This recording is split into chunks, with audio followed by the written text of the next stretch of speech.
une association que j'ai contribué à créer, que j'ai dirigée et qui aujourd'hui, depuis 34 ans, s'occupe d'innovation sur l'aire toulonnaise, la métropole et la région sud. C'est une agence d'innovation qui œuvre pour le développement économique et donc qui accompagne les startups, qui développe les filières et qui développe l'attractivité du territoire. C'est depuis 2018 l'agence de développement économique de Toulon-Provence-Méditerranée de la métropole.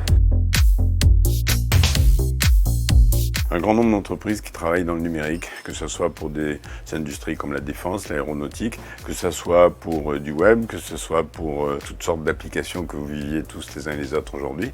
Et il y a un potentiel que l'on a défendu il y a maintenant 7-8 ans auprès de l'État pour demander un label qui reconnaisse tous ces talents. Ce label, c'est la French Tech et il est rassemblé aujourd'hui dans une structure dans laquelle les entrepreneurs s'organisent et décident ce qu'ils souhaitent faire pour mettre en valeur leurs compétences. La French Tech, tous les mois à peu près, se réunit dans des apéros, dans des événements, autour de thématiques diverses et variées. Plus rarement, organise des événements de cette ampleur. Dans la foulée de cet événement, en octobre, un hackathon rassemblera tous les volontaires de l'aire toulonnaise pour travailler sur le Web 3, qui sera une des révolutions à venir. L'UDEO, c'est une révolution. Ça veut dire déjà organisation autonome, décentralisée. C'est une organisation sous forme numérique où est décentralisée son organisation, son management, ses process, sa gouvernance. Une DAO, c'est avant tout des talents, des gens qui vont venir d'un peu partout du monde entier, qui vont trouver une idée qui va les fédérer et donc qui vont la co-construire ensemble. Et c'est une organisation qui remet au centre la communauté. Ma communauté, encore une fois, fait partie de ma DAO et donc je co-construis mon produit avec des gens motivés qui veulent le construire et l'utiliser.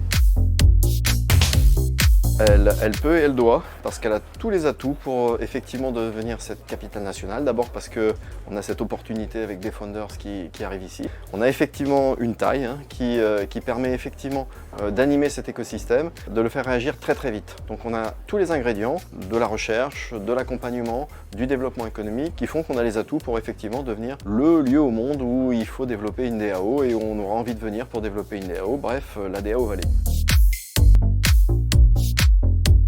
Le Web3 pour moi, c'est la récupération de ces données, ne plus les confier à d'autres plateformes. Donc c'est l'indépendance, c'est l'égalité, parce que ça offre à tous, peu importe là où on se situe dans le monde, les mêmes outils pour pouvoir créer des projets. Une nouvelle forme de créativité, puisque les DAO, la gouvernance qu'elles impliquent, en fait, autorisent des projets qui n'avaient jamais eu des formes telles qu'on les connaît aujourd'hui, et donc à pouvoir avoir de nouveaux types d'impact.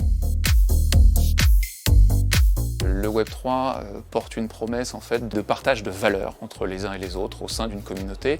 Une nouvelle façon de voir l'Internet et de l'inclusion. Et donc ignorer l'inclusion à l'heure actuelle, c'est quelque chose qui, je pense, doit être évité. C'est une révolution et pas s'intéresser au Web3 maintenant, c'est comme vouloir ignorer le Web2 il y a 15 ans. Une troisième, vous aurez l'air plus cool en soirée.